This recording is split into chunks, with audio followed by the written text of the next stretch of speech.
Hello everyone, I am Suman. Welcome on Guru Mantra study channel. बेटे 11th class को हमने start किया था, जिसमें मैंने 4 सिविलाइजेशन के बारे में आपको जिक्र किया था। हम जैसे एक कुछ दिनों से वीडियो नहीं आ पाई है, ये हमारी सेकंड वीडियो है। फर्स्ट वीडियो आप देख सकते हैं, उसके बाद सेकंड वीडियो पर आप आ सकते हैं। इसमें जो ये चैप्टर है, ये हमारा राइटिंग एंड सिटी लाइफ के बारे में है, और ये सिविलाइजेशन के बारे में पढ़ रहे हैं। कौन सी सिविलाइजेशन?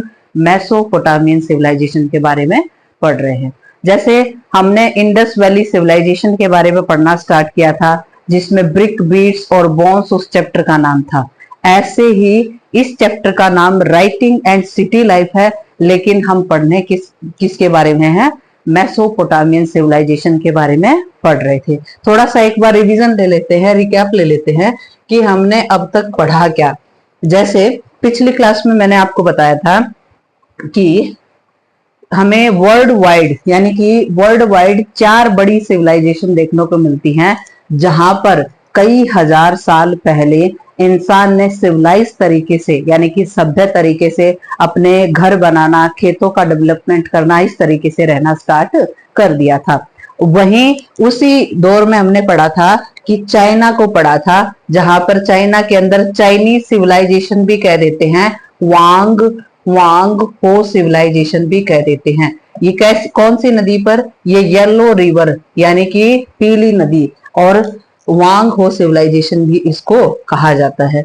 फिर यहाँ पर पढ़ा था हमने इंडस वैली सिविलाइजेशन, जो हमारी सभ्यता है, जिसको हम 12th क्लास के चैप्टर में पढ़ रहे हैं। इंडस वैली सिविलाइजेशन या सिंधु घाटी सभ्यता, हमने इसको पढ़ा था। ये कौन सी नदी पर? इंडस रिवर पर। इसको हड़प्पा सिविलाइजेशन या हड़प्पन सिविलाइजेशन भी इसको कहा जाता है।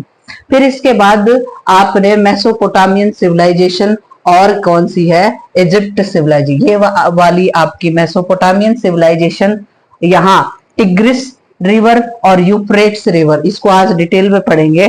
और यहाँ है ये मिस्र की सिविलाइजेशन, जो कि कौन सी नदी पर? नाइल रिवर पर है। ये हम पढ़ चुके हैं, पिछली क्लासेस में पढ़ चुके हैं। आगे बढ़ते हैं। आगे हम अब इस जो ये चैप्टर है, इसमें हम ज्योग्राफी को पढ़ेंगे कि ये जो सिविलाइजेशन है, ये कहां पर एग्जिस्ट करती है।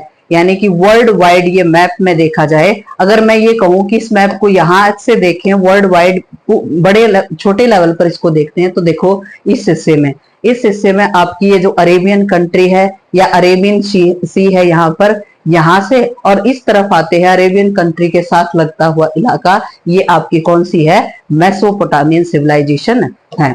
अब देखें ये कहां पर है, किस तरीके से है। एक दो इसमें शी के नाम भी आते हैं। तो ये देखो, ये आपकी कौन सी सिविलाइजेशन है? मेसोपोटामी। क्रिसेंट मून की आकृति है। क्रिसेंट मून का मतलब क्या होता है? अर्ध चंद्राकार आकृति लिए हुए है। कई बार क्वेश्चन आ जाता है कॉम्पिटिटिव एग्जाम्स में, जो मेसोपोटामियन सिविलाइजेशन है, उसका जो क्षेत्रफल है वो किस आकृति का है? वो किस आकृति का है बेटे? वो क्रिसेंट मून आकृति का है, अर्धचंद्राकार आकृति का है। अब देखें, यहाँ एक रिवर दिखाई दे रही है आपको, टिग्रिस रिवर। कौन सी है ये? टिग्रिस। और ये क्या है? ये आपकी यूफ्रेट्स रिवर है। इन दो नदियों के आसपास इसमें फिर बहुत सारी ऐसी ट्रिब्यूटरीज होती हैं, जो इसमें अपना क्या गिराती है? पानी गिराती है। ट्रिब्यूटरीज किसको कहते हैं? ऐसी नदियां जो बड़ी नदी में अपना क्या गिराती है? पानी गिराती है, वो क्या कहलाती है? ट्रिब्यूटरीज कहलाती हैं। तो ये कौन सी 2 नदियां? टिग्रिस और यूफ्रेट्स। और ये जो आकृति है वो किस आकृति है? क्रिसेंट मून की आकृति है। ये कौन सी सिविलाइजेशन है? मेसोपोटामियन सिविलाइजेशन है। आगे देखें, फिर देखें यहां अगर इस पूरे मैप को, क्योंकि मैप भी आता है आपके इसमें, जो एग्जाम जब होते हैं उनमें मैप भी आता है। यहां अगर लेफ्ट साइड की तरफ देखें तो ये मेडिटेरियन सी है, भूमध्य सागर जिसको कहा जाता है, लेफ्ट साइड की तरफ भूमध्य सागर। फिर ये ऊपर की तरफ एक वाटर बॉडीज मिलेगी, जिसको क्या कहते हैं? ब्लैक सी कहते हैं। क्या कहते हैं? ब्लैक सी। अब फिर नॉर्थ ईस्ट की तरफ, यहाँ ये सिविलाइजेशन, उसके नॉर्थ ईस्ट की तरफ क्या है? कैस्पियन सी है। क्या है? कैस्पियन सी। इधर आए, इधर ये वाला इलाका पर्शियन गल्फ कहलाता है। क्या कहलाता है? पर्शियन गल्फ, यानी कि ये जो फारस है उसकी खाड़ी। और इधर ये क्या है आपका? रेड सी। मैंने 9th क्लास में टॉपिक स्टार्ट किया था जिसमें मैंने आपको कॉन्टिनेंट्स और ओशंस को पढ़ाया था, लेकिन कॉन्टिनेंट और ओशंस के बाद फिर क्या आते हैं? जो वाटर बॉडीज की बात करें, ओशंस के बाद आते हैं कुछ सी आते हैं। तो उनमें से ये कुछ सी आपको दिखाई दे रहे हैं, यानी कि जो ओशंस होते हैं उनका छोटा रूप, उनसे छोटे जो होते हैं वो क्या कहलाते हैं? सी कहलाते हैं। तो ये मैप एक बार आपको अपनी बुक में से भी देख लेना है। और यहाँ देखो ये नाइल रिवर आपको दिखाई दे रही है, ये इजिप्ट का इलाका आपको दिखाई दे रहा है, ये आपकी मेसोपोटामियन सिविलाइजेशन है। अब हम अपने टॉपिक पर आगे बढ़ते हैं। ये थोड़ा सा आपने मैप का बैकग्राउंड देखा है, अब हम अपने मैप पर चलते हैं, यानी कि जो हमारा टॉपिक है जहां तक हम इसको पढ़ चुके हैं वहां से इसकी शुरुआत करते हैं। जैसे मैंने कहा था पिछली क्लास में हम इसको पढ़ चुके हैं कि ये जो सिविलाइजेशन है ये 6 से 8,000 साल पुरानी है। और हम जैसे 12th क्लास अगर आपने देखी हो तो 12th क्लास में हमने इंडस वैली सिविलाइजेशन को 5,000 साल पुराना पढ़ा है। तो कहने का मतलब ये जो मेसोपोटामियन सिविलाइजेशन है ये 6 से 8,000 साल पुरानी है। इसका मतलब ये हुआ कि जो हमारी इंडस वैली सिविलाइजेशन है ये क्या है? इससे नई है। कहने का मतलब ये वाली पुरानी है और हमारी इंडस वैली सिविलाइजेशन क्या है? नई है। एंशिएंट इजिप्ट में नाइल रिवर पर इंडस रिवर पर मेसोपोटामियन सिविलाइजेशन, ये हमारा टॉपिक है। इसमें यूफ्रेट्स और कौन सी नदी है? टिग्रिस। और ancient China Yangtse, yellow river या हवांग हो रिवर इसको कहा जाता है। अब यहां से हमारा टॉपिक स्टार्ट होता है। ये टॉपिक इसमें देखें कि इसमें जिक्र कर रखा है द बुक ऑफ जेनेसिस, यानी कि जो बाइबल है ना, बाइबल जो ईसाई धर्म की प्रमुख बुक मानी जाती है, बाइबल के अंदर एक स्टोरी लिखी हुई है। क्या लिखी हुई है? स्टोरी। उसमें एक कैरेक्टर का नाम लिखा है, उसमें एक कैरेक्टर का नाम लिखा है नोहा नाम का कैरेक्टर का नाम लिखा हुआ है। और उसमें ये कहा गया है कि एक बार ऐसी घटना घटती है कि पूरी अर्थ पर जो है फ्लड आने वाली है, बाढ़ आने वाली है, और जिस बाढ़ के कारण पूरी दुनिया क्या होने वाली है? खत्म होने वाली है। फिर जो भगवान होते हैं उन्होंने एक नोआ नाम के व्यक्ति को क्या किया? अपॉइंट किया और उसको कहा कि आप एक बहुत बड़ी क्या बनाए? वोट बनाए, यानी कि कश्ती बनाए, और उस पर हर स्पीसीज यानी कि हर प्रजाति का क्या बिठा ले? जोड़ा बिठा ले, यानी कि हर स्पीसीज, कोई भी जीव जंतु इंसान सभी स्पीसीज का क्या करे? आप एक जोड़ा उस जो बोट है उस पर क्या कर ले? बिठा ले। तो कहने का मतलब ये है कि बाइबल में एक स्टोरी होती है। क्या होती है? बाइबल में एक स्टोरी होती है। वो स्टोरी में ये कहा गया है कि नोआ नाम का एक व्यक्ति जिसको अपॉइंट किया गया था कि अर्थ पर क्या आने वाली है? फ्लड आने वाली है, और हर स्पीसीज को बचाने की जिम्मेदारी किसकी है? नोआ की है। इसी तरह की स्टोरी आपको कहाँ मिली? जो मेसोपोटामियन सिविलाइजेशन है उसके अंदर इसी तरह की स्टोरी का क्या किया गया है? जिक्र किया गया है। कहने का मतलब क्या है? जो ये मेसोपोटामियन सिविलाइजेशन है इसको किसके साथ जोड़ के देखा गया है? ये जोड़ के देखा गया है यूरोपियन कंट्रीज में जो कौन से धर्म को मानते हैं, जो बाइबल को मानते हैं, उसके बारे में जिक्र किया गया है। अब ये कह रहे हैं कि जो ये क्या था? राइटिंग एंड सिटी लाइफ, जिसमें मेसोपोटामियन सिविलाइजेशन की बात की जाती है, इसकी एक्सक्रेशन स्टार्ट की जाती है।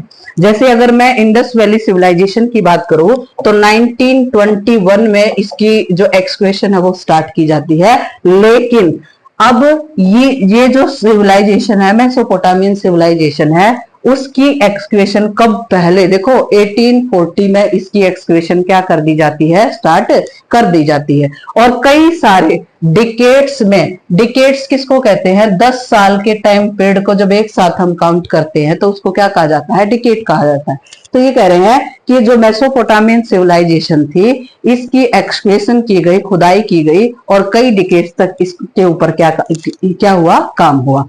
उस काम के दौरान जो द बुक ऑफ जेनेसिस है, इसमें जो the excavation was important for the European. European कौन? यूरोपियन जो कि कौन सी बुक को मान्यता देते हैं, यानी कि मानते हैं, बाइबल को मानते हैं, ईसाई धर्म को मानते हैं।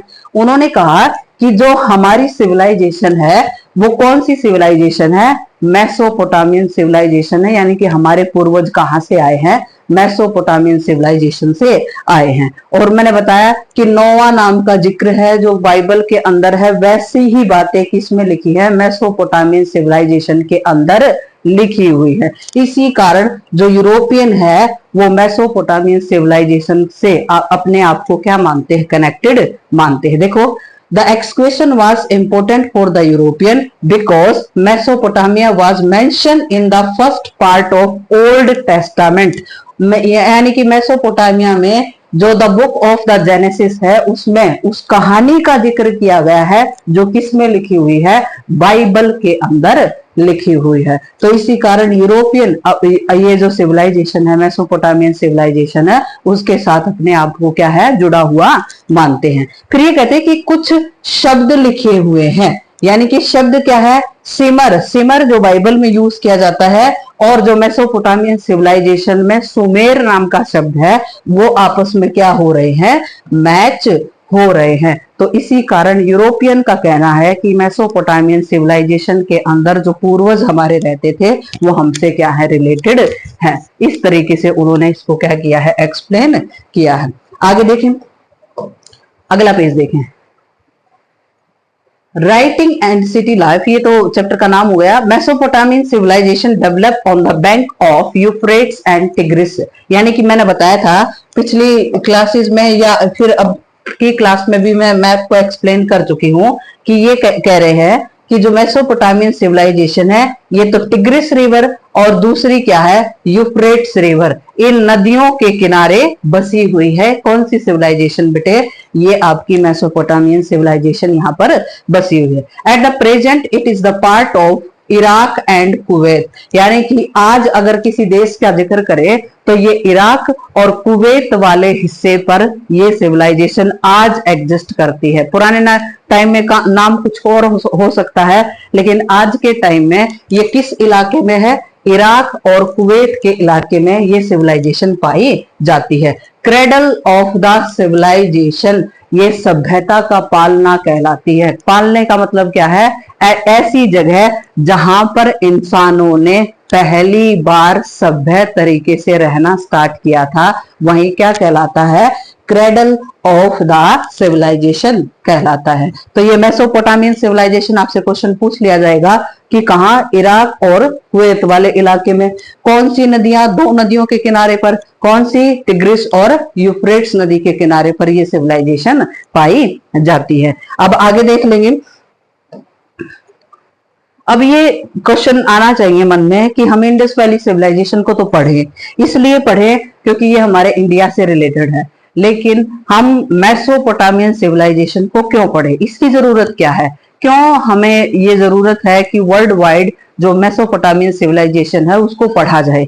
ये बहुत इंपॉर्टेंट है क्योंकि देखो, आज आप राइटिंग करते हैं, क्या करते हैं? राइटिंग।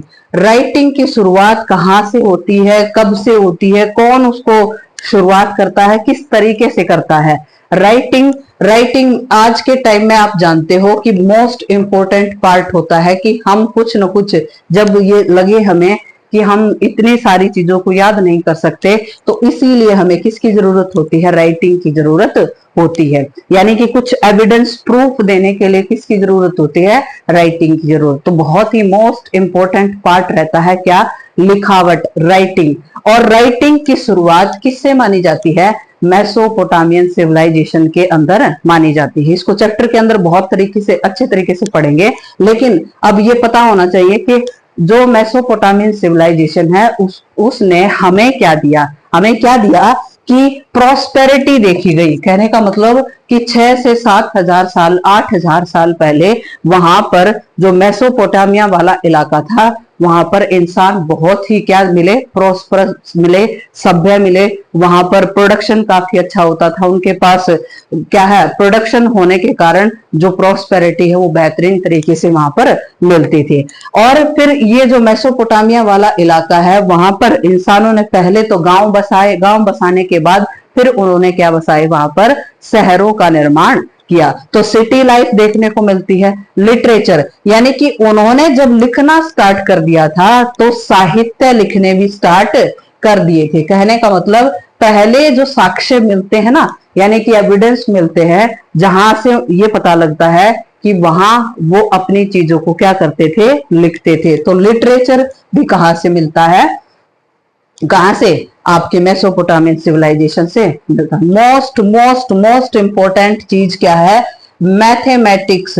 मैथमेटिक्स की शुरुआत भी कहां से मानी जाती है, मेसोपोटामियन सिविलाइजेशन से मानी जाती है। यानी कि आज तक हमें जो ज्यादा एविडेंस मिले हैं, पुराने ज्यादा एविडेंस मिले हैं, वो कहां से मिले हैं, मेसोपोटामियन सिविलाइजेशन से मिले हैं। कहने का मतलब ये है कि मैथ्स को पढ़ना, लिखना, उसकी कैलकुलेशन करना, किसी एरिया को नापना, या फिर किसी खेत में पानी भरा हुआ है उसको नाप के देखना, इस तरह की छोटी छोटी मेजरमेंट भी कहाँ देखने को मिलती हैं, मेसोपोटामियन सिविलाइजेशन के अंदर मिलती हैं। ये देखो एस्ट्रोनॉमी, एस्ट्रोनॉमिकल जैसे हमारे खगोलीय पिंड होते हैं, या फिर जो हमारा ब्रह्मांड है उसके बारे में जानकारी लेना, इस तरह के एविडेंस भी कहां से मिले हैं, हमारे मेसोपोटामियन सिविलाइजेशन से मिले हैं।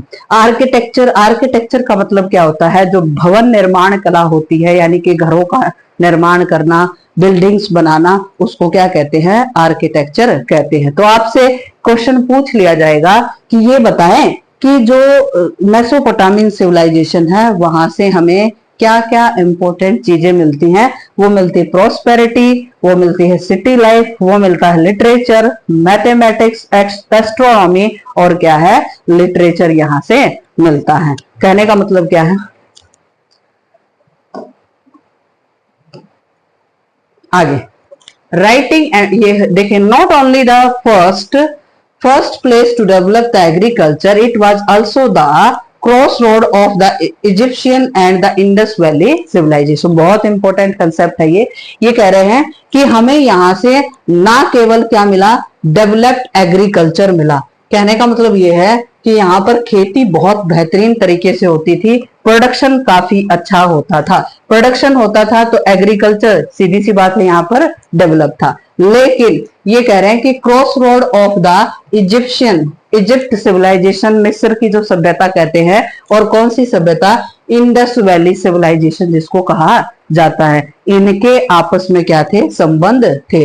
जैसे मेसोपोटामिया देखे, इस तरफ क्या देखे, मिस्र की सभ्यता देखे, और इस तरफ हमारी क्या थी, इंडस वाली सिविलाइजेशन थी। ये कह रहे हैं कि इनके आपस में क्या थे, रिलेशन थे। कैसे रिलेशन थे, वो थे ट्रेड रिलेशन थे, आपस में चीजों को क्या किया जाता था, एक्सचेंज किया जाता था, खरीदने और बेचने का काम किया जाता था। तो कहने का मतलब क्या है, ये इंडस वैली सिविलाइजेशन और मिस्र की सभ्यता के साथ इनके क्या थे, संपर्क थे। आगे देखिए,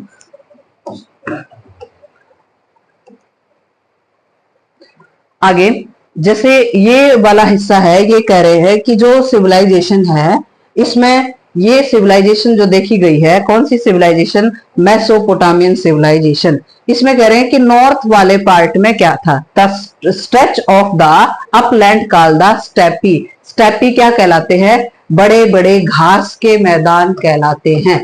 घास के मैदान क्या, घास के मैदान उन्हीं को कहा जाता है जहां पर हम क्या है, प्रोडक्शन, जैसे आपका ये पौधा होता है, गेहूं का पौधा होता है, वो भी एक किसका रूप है, घास का रूप है। इसका मतलब ये है यहाँ पर एग्रीकल्चर बहुत बेहतरीन तरीके से किया जा सकता था। आगे, animal herding preferred over the agriculture, यानी कि ये खेती करने के साथ साथ ये क्या करते थे, एनिमल हर्डिंग करते थे, पशुपालन करते थे। कौन करते थे, मेसोपोटामियंस जो सोसाइटी थी वो एनिमल हर्डिंग और एग्रीकल्चर दोनों काम करती थी।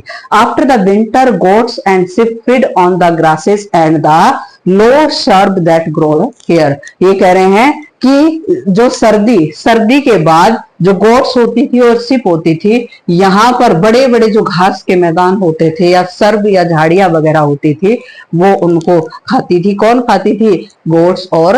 गोट और शिप। कहने का मतलब ये है कि जो गोट को पालना, शिप को पालना, वो किस पर डिपेंडेंट थे? ये बड़े बड़े घास के मैदान और इन पर डिपेंडेंट थे, जिसके कारण वहां पर इनको जो फीड के लिए, खाने के लिए यहाँ से चीजें मिल जाती थी। तो ये कौन सा पार्ट? नॉर्थ का पार्ट, जहां पर क्या पाए जाते थे? स्टेपी एग्रीकल्चर के साथ साथ क्या की जाती थी? हर्डिंग की जाती थी। और जो हर्डिंग थी वो किसकी की जाती थी? गोट्स और शिप की हर्डिंग की जाती थी। अब देखो, गोट्स और शिप को क्या है? लाइफ स्टॉक भी कहा जा सकता है। क्या कहा जा सकता है? Life stock. लाइफ स्टॉक का मतलब क्या है? ऐसा पशुओं को पालना कि वो मिल्क प्रोडक्शन जब तक करते हैं, मिल्क प्रोडक्शन करते हैं, फिर अगर ऐसी शॉर्टेज खाने की हो जाए तो उनको जो उनका मांस है उसका भी इस्तेमाल किया जा सके, तो उसको क्या कहते हैं? लाइफ स्टॉक भी कहते हैं। तो लाइफ स्टॉक के रूप में भी इनके पास ये होते थे। कौन? गोट और शिप होते थे। आगे देखिए, नॉर्थ ईस्ट वाला पार्ट, ये मैं उम्मीद करती हूँ कि आपको डायरेक्शन बहुत अच्छे तरीके से पता होंगी। देखो, ये कह रहे हैं कि मेसोपोटामियन सिविलाइजेशन थी। कौन थी? Mesopotamian civilization. अगर इसके 4 पार्ट करें तो ये कौन सा हिस्सा? नॉर्थ ईस्ट वाला हिस्सा।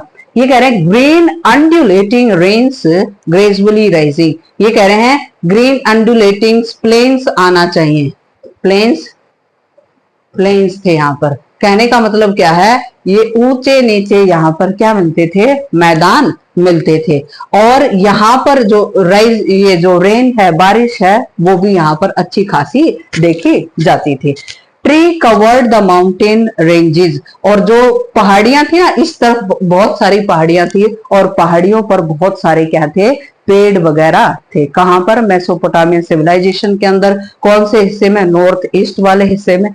यहाँ पर अंडुलेटिंग प्लेन्स का मतलब क्या है? मैदान पाए गए। और माउंटेन रेंज पाई गई, जो कि किससे भरी हुई थी? काफी पेड़ पौधों से भरे हुए थे। Enough rainfall to grow the crops, और क्या है? यहाँ पर बारिश भी काफी अच्छी होती थी, जिसके कारण जो क्रॉप प्रोडक्शन है वो काफी बेहतरीन तरीके से होता था। एग्रीकल्चर स्टार्टेड हेयर अराउंड, बहुत इंपॉर्टेंट है कि एग्रीकल्चर मेसोपोटामियन सिविलाइजेशन के अंदर, ये BCE में पहले ही बता चुकी हूं कि 0 ईयर किसको माना जाता है? जीसस क्राइस्ट के जन्म को क्या माना जाता है? 0 ईयर। इससे पहले वाले टाइम को क्या माना जाता है? BCE माना जाता है। क्या माना जाता है? BC। तो ये कह रहे हैं कि 7000 और 6000 साल पहले, कितने हजार साल पहले? 6000 साल पहले किसका प्रोडक्शन होना स्टार्ट हो गया था? यानी कि यहाँ पर इन लोगों ने खेती करना स्टार्ट कर दिया था। किसने कर दिया था?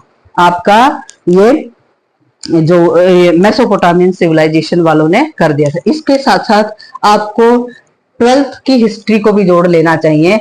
ये हमारा इंडिया में स्टार्ट हुआ था BCE 3300 BCE में। ये क्या कहाँ स्टार्ट हुआ था? इंडिया के अंदर स्टार्ट हुआ था। यानी कि हमने सेटल लाइफ को जीना जब स्टार्ट किया था, शुरुआत जब उसकी की थी, वो कब की थी? 3300 BC। और यहाँ क्या है? मेसोपोटामिया के अंदर 7600 BC में। जी बेटे, तो ये है एग्रीकल्चर स्टार्टेड हेयर अराउंड। कब स्टार्ट हुई थी? 7000 BC से लेकर, और कब तक थी ये आपकी? 6000 BC तक एग्रीकल्चर स्टार्ट हुआ। और हम अपनी इंडस वैली सिविलाइजेशन में बात करें तो ये कितना हुआ था? 3300 BC में ये क्या हुआ था? हमारी एग्रीकल्चर स्टार्ट हुई थी। अब आगे देखें, ईस्ट की तरफ क्या है? ईस्ट, आप डायरेक्शंस को बहुत अच्छे तरीके से जानते होंगे। ये अगर हम डायरेक्शन ड्रॉ करें, इधर डायरेक्शन ड्रॉ करें, तो ये कौन सा पार्ट है? ईस्ट वाला पार्ट है। तो ईस्ट में क्या कह रहे हैं? Tributaries of the Tigris provide the communication to the mountain of Iran, यानी कि ये कह रहे हैं कि ये जो नदियां थी ना, टिग्रिस और यूफ्रेट्स थी, इनकी कुछ क्या थी, सहायक नदियां थी, ट्रिब्यूटरीज जिसको कहते हैं, यानी कि ऐसी नदी जो अपना पानी किस में डालती है, बड़ी नदी के अंदर अपना पानी डालती है, वो क्या कहलाती है, ट्रिब्यूटरीज कहलाती है। ये क्या प्रोवाइड करने का काम करती थी, कम्युनिकेशन प्रोवाइड करने का काम करती थी। कहने का मतलब ये है कि एक जगह से दूसरी जगह पर जाने का रास्ता प्रोवाइड करती थी। कौन, टिग्रिस, और किसकी सहायक नदियां, यूफ्रेट्स की सहायक नदियां, जो कि कहां तक पहुंचा देती थी, ईरान तक पहुंचा देती थी, यानी कि ईरान तक यहाँ वाले इलाकों का क्या होता था, ट्रेड होता था। बेटे अब ये थोड़ा सा ज्योग्राफी को देखा आपने, नॉर्थ की साइड क्या था, ईस्ट की साइड क्या था, नॉर्थ ईस्ट की साइड क्या था, इन चीजों को आपने पढ़ा है। अब इसको अच्छे तरीके से कवर करने के लिए आप अपनी बुक का पहला टॉपिक पढ़ना स्टार्ट करेंगे। तो पहले टॉपिक को मैंने अच्छे तरीके से, इस चैप्टर के पहले टॉपिक को मैंने बहुत अच्छे से कवर करा दिया है। आपको बुक में से पढ़ना है, फिर उसके नोट्स तैयार करने हैं। अगर पॉसिबल हो तो आप अपनी हेल्प बुक में से एक दो क्वेश्चंस वहां से देखेंगे, तो आपको ज्योग्राफी ऑफ मेसोपोटामिया बिल्कुल अच्छे तरीके से क्या हो जाएगी, क्लियर हो जाएगी। तब तक नेक्स्ट क्लास में मिलते हैं, बाय बाय।